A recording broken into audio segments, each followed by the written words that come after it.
So, hello. It's not got right angles, it's not got straight lines, and nothing's changed. So these are just ordinary pine tongue and grooving. I think they're 9 mil thick, and they've been stained with walnut. So this is the stuff. I used about half a tin of 0.75 of a litre easily to do 2 coats on all the wood. There's more there if we need to do it for something else or do any repairs. I bought way too much, thinking it would need more coats, but it doesn't. That's walnut. I'll leave you to debate whether that's true or not. So these are straight-ish, and the bars are straight-ish, and the bits of wood I put in to attach it to are straight-ish. The trouble is they're not all the same straight-ish, because if you look, that's slowly narrowing down towards the front, and sort of widening as it gets towards the back. So we'll see. The next one, I have to drill holes in to get the lights through.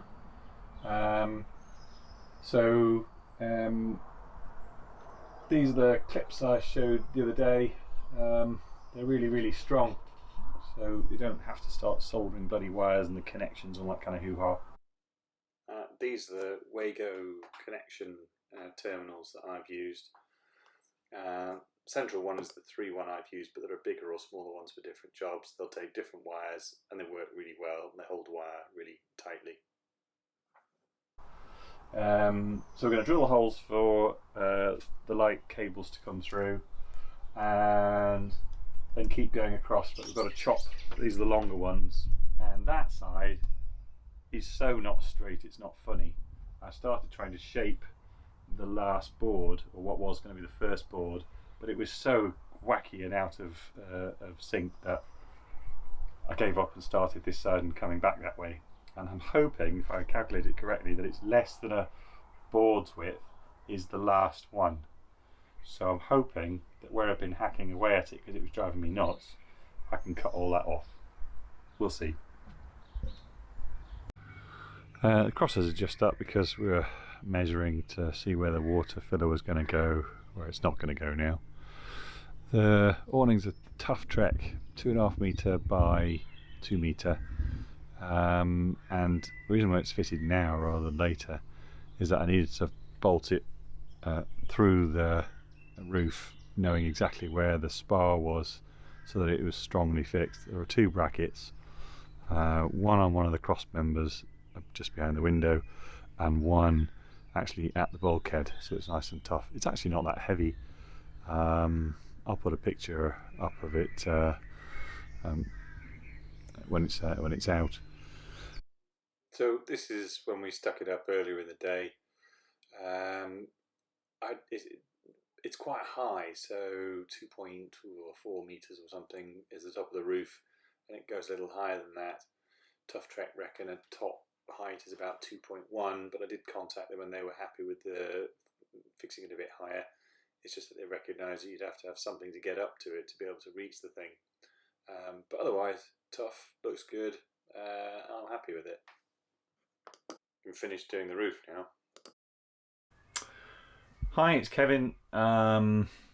So another look around where we got up to. There's a few things. The tongue and grooving.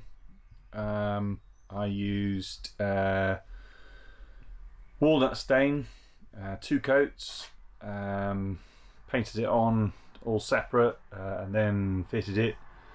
I probably could have done with maybe 1 more strip to avoid having to put a couple of joins in. I'll show you in a second, but it's okay. The boards run starting from the edge of the wall. I'm just going to put a little bit of sealant up the side of there just to tidy it up. But when you get to the other side, it starts off with a little bit of a gap at the back and gets thinner and thinner and thinner and thinner towards the front, and all the boards are put together snugly. These are touch sensitive, will dim and brighten and leave a little blue at the end. These are all touch sensitive, and so I don't have a switch for them except the main switch for the whole lot, because you can turn each one on and off individually and also dim each one of them individually. These leads are they're just going to stick to the ceiling, and then there's a bendy personal light for the heads of the bed, which are going to be here, and to a USB charging socket in each. The surround for the smaller MIDI skylight went on without any bother, and I could trap the wood underneath it, but on this one it would not go. It was just too thick, so I had to take it back off and trim it round, and for reasons that I don't really understand, because we put it on the mountings then drew around with a pencil, it's a little bit out. So I'm at the moment looking for a walnut bit of trim to put on going around the outside, and I've ordered some, and we'll see what it looks like. So they're pretty bright. Those ones you can just see on eBay. There's I can't remember the name of them, but there's only one that comes across as that shape, and they go to blue dim, and they'll dim down. And they will do if you get yourself.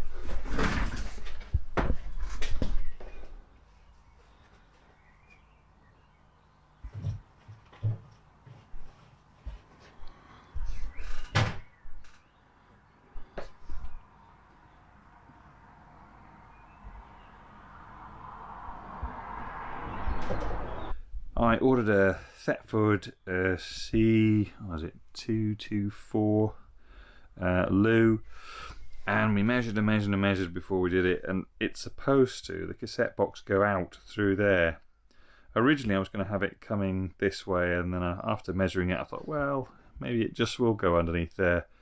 It's crazy, very tight. I mean, even cutting the floor out again to sink it in a bit, it's still about 1/2 centimetre won't get underneath that, because behind that ridge there is a solid steel girder running along there, so you can't get underneath it.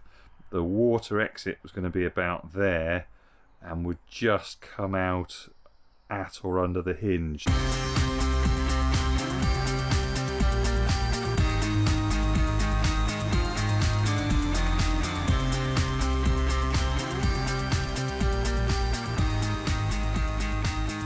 I might not have fiddled with that, but this was, I could cut out a bit of the girder, but it's already been cut out here with the door frame, and I figured if we faced it this way and it was all wrong and we hated it, we could take this section out again, turn it round, and actually do that at another time. So because of that, this wall was going to be here anyway, is going to come to about here. We had it in earlier, just measuring it out. The thing I was concerned about is how far the cassette would actually need to slide out before you can lift it up and then take it out the door. And thankfully it actually doesn't have to come out too far, 30 or 40 centimetres, and then it will lift up and you can take it away. So there's loads of room here, even with how it was going to plan out. But it's going to come to about here. So this, which I was going to extend the work surface over a bit, I'm going to have to keep right over, so that this entrance gap here is suitable. Of course I've got a right hand sided shower tray, and now I need to send it back and get the left handed, which is just a bit of a pain.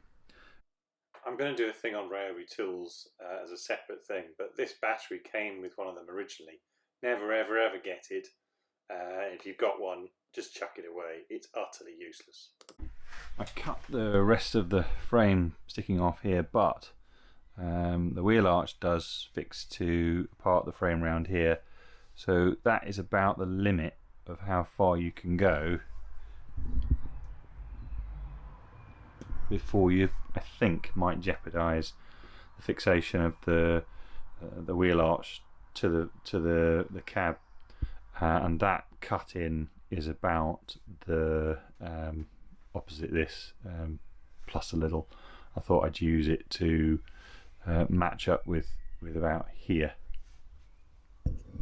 The frames, I can put the dimensions up for this later, but the idea is that this is all flush going round, and it was trying to figure a way of how to fit the seats on that were the right height, the right depth, that weren't going to make you bang your head on the ceiling, and were strong enough and would also fix to the frame that was here. So this is the seat height we figured on was about 52 or 3 centimeters, and so this is 49 centimeters high to here. Then there's an 18mm ply top. I've got some hinges here to bring it up that are sprung. I'll show you those later when they're actually on. And it was just a matter of using what I had. These are brackets from a seatbelt installation I had left over. There's one on that side and one over there. So they're really strong. So it's fixed to the metal rail of the steel frame, and then onto that block, and that helps to it'll support on here all the way around. And the same thing is in the middle there. These pocket screws are amazingly strong. I haven't actually glued with them as well, because I wanted it to be nice and clean, and that I could actually undo it and change things later if I really wanted to. So there's going to be a ply furniture board going on the front of here and round there, and I've got some aluminium corners for them, and there's one corner going to go here, because it's going to come out and go round where the air heater is going to be. So using a miter saw, cut all these the same length. The backs were all the same length. I had to take a little nick out of it in the corner to get round the frame in the corner, but otherwise, other than some time consuming to bring these round, it was okay. So just give you an idea of the size, this is 2.5 centimeters by 4.5, and these ones are about 3.75 centimeters by 6.25, and I basically tried to snap these by jumping up and down on a section of it, and it wouldn't give. The other thing that I had to try and actually fix it to the vehicle so that it wouldn't actually move are these corner brackets. You can get all sorts of sizes from eBay. I got a box of them for something else and realised I had them, so it's fixed to here and to the aluminium sheeting. It's bolted through the steel frame at every point that the upright exists, and then I've done this one onto the rear cross frame as well. This is I think about an 8x4 foot panel of the same sort of ply, but it's 15mm thick, as is on the lining. Back side of it is white. They're the corner sections I mentioned.